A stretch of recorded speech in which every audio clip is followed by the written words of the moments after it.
Karena kita merasa senang dengan datangnya nikmat. Salah. Senang itu dengan banyaknya syukur. Karena nikmat itu diberikan kepada siapapun, tapi syukur tidak diberikan kepada setiap orang. Tidak ada yang lebih pahit dari berharapnya hati kepada kita. Allahumma aftah lana hikmataka ya Allah.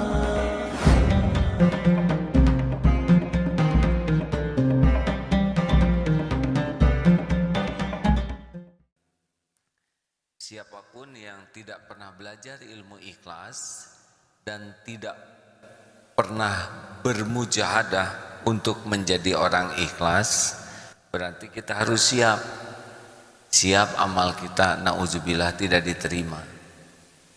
Amal kecil ikhlas nilainya dahsyat, amal besar tidak ikhlas tidak ada nilainya, seperti jasad tanpa ruh.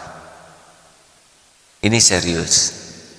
Sudah kita berulang kali dengar bagaimana orang-orang yang jihad sampai mati syahid sekalipun tidak diterima, karena niatnya untuk diakui orang, untuk dikagumi orang, untuk dipuji orang, bukan untuk diakui Allah Subhanahu wa taala. Yang kedua, dalam hidup ini karena kita bukan malaikat, pasti kita melakukan dosa. Tetapi ada tetapinya.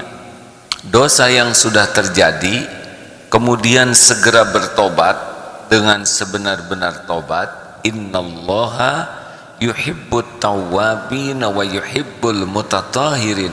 Sesungguhnya Allah sangat mencintai orang yang tobat dan mensucikan diri.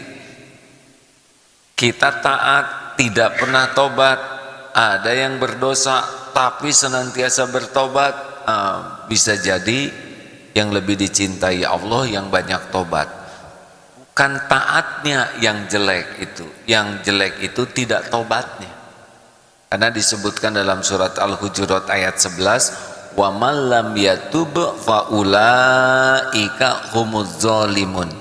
Dan orang yang tidak bertobat dialah manusia zalim. Nah, sedangkan orang yang tobat itu dicintai Allah, maka yang paling berbahaya bagi kita adalah kita menganggap remeh dosa dan sudah terjadi dosa tidak tobat. Tidak ada yang mengancam hidup kita selain dosa kita sendiri. Sebetulnya virus itu bahaya, tetapi ada yang kena virus jadi habis dosanya karena dia sabar ketika diuji. Ada yang kena virus malah jadi syuhada. Tapi kalau dosa tidak pernah bisa membuat seseorang jadi syuhada. Sayangnya kita lebih takut kepada virus daripada takut kepada dosa. Padahal yang pasti membinasakan kita itu adalah dolam tu nafsi, kezoliman kita pada diri kita sendiri. Maka kalau kita ingin selamat, bahagia, mulia, pertanyaannya seberapa banyak air mata tobat. Kalau kita jarang menangisi dosa padahal kita bergelimang dosa, itu masalah hidup kita tuh. Dibanding dengan masalah ekonomi, masalah kesehatan, masalah rumah tangga, nggak seberapa itu dibanding dengan masalah tobat yang dosa yang tidak ditaubati. Kita sering fokus kepada perbuatan buruk orang kepada kita, padahal yang bahaya itu perbuatan buruk kita ke orang. Kita sering fokus kepada kejelekan dan kekurangan orang lain, padahal yang pasti menyengsarakan kita itu bukan kejelekan orang, kejelekan diri kita sendiri. Maka perbanyaklah tobat, berbuat baik, kuncinya ikhlas, tergelincir segera tobat. Nah, yang dua lagi adalah, yang dua ini menyikapi perbuatan Allah Subhanahu wa taala, yaitu pasti cuman itu kita sehari-harinya tuh, berbuat baik, berbuat salah. Dan yang kedua adalah kita akan dapat karunia dari Allah. Tapi semua karunia ini belum bisa jadi kebaikan kecuali dengan syukur. Nah, kita senang tuh dengan dapat uang, barang laku, naik pangkat, punya gelar, selesai kuliah, bisa nikah. Kita senang dengan karunia, padahal karunia itu belum jadi. Itu baru ujian. Kita dapat sesuatu ujian. Jadi kalau saudara dapat jabatan, jangan dulu syukuran karena belum kerjanya. Nah,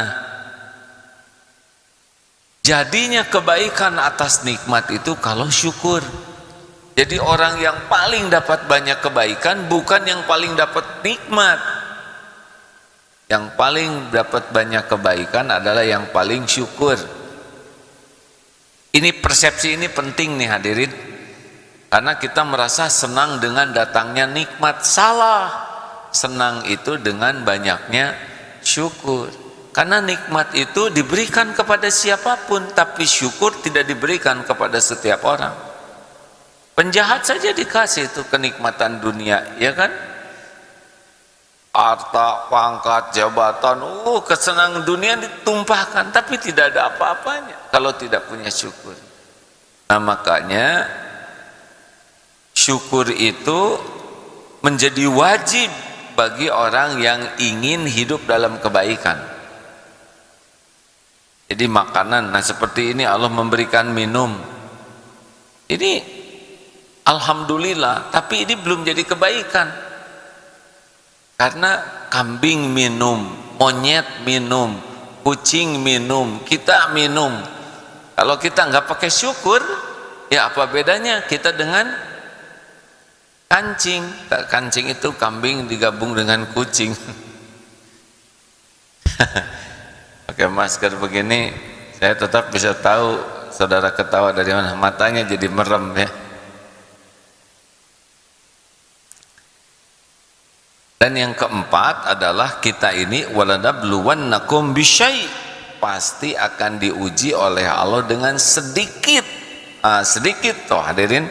Kalau nikmat itu setiap saat, kalau ujian itu sedikit. Dan itu pun jadi kebaikan ujian ini kalau kita bisa sabar. Selesai sudah, punya 4 keahlian ini, Masya Allah, bisa ikhlas dalam melakukan apapun, segera tobat ketika melakukan kesalahan sekecil apapun, tenggelam dalam rasa syukur setiap saat, bersabar ketika diuji oleh Allah, dapat itu itu dapat tuh. Jadi kenapa kita tidak bahagia? Karena beramal kurang ikhlas, punya dosa kurang sabar, dilimpahi karunia kurang syukur, diuji oleh Allah kurang sabar. Inilah yang membuat kita menderita, kurang ikhlas, kurang tobat, kurang syukur, kurang sabar, digabungkan namanya kurang ajar. Jangan begitu.